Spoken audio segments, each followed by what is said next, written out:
As a small aside, maybe you can guide me through it. I don't know if you're paying attention, but there was some chaos around Taleb and the Bitcoin community. I wasn't quite paying attention, but from my outsider's perspective, I thought Nassim Taleb was a supporter of Bitcoin, and then a lot of people were very upset about something. I'm sorry if I don't know the details, but can you pull out some profound philosophical ideas from the disagreement of the chaos? I admittedly don't know too much about it either. I'm a big fan of his writing. Mhm. He's always been a little different in person. Like he signed one of my books. I met him in person. He's got a very abrasive personality. He's kind of known for it. It's Right. not, I don't think I'm passing any judgment here. He sort of embraces it. Yeah. But he had written the foreword to a really important book in Bitcoin called the Bitcoin Standard for Safety and a Moose. Mhm.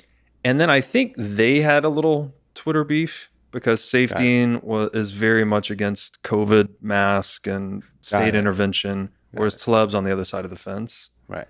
And so, and then after that beef, Taleb came out against Bitcoiners saying, oh, Bitcoiners are Right. crazy and wrong. I think the great mask debate of the 2020 will probably be the thing that ultimately leads to World War III.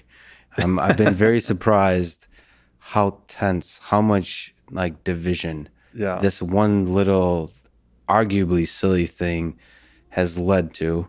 I think a lot of people sort of project their like, it's almost like not wearing a mask is a statement of sovereignty, of freedom, of Yeah. like saying fuck you to the man, the government, the centralized power, or the dishonesty, or the in the scientific community, all those kinds of things. And then wearing a mask is a sort of kind of signaling of various kind of social aspects. I don't know. I'm not paying attention to it. I actually tuned out. I was part of a group of scientists that were looking into like, do masks work? This very interesting question. Uh-huh. To me, it was an interesting question.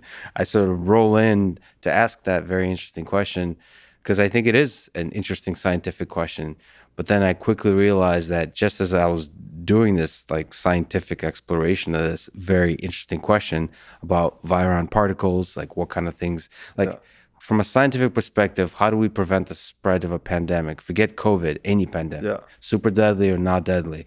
Like there's tools, there's testing, there's masks, there's all these tools. How well do they work?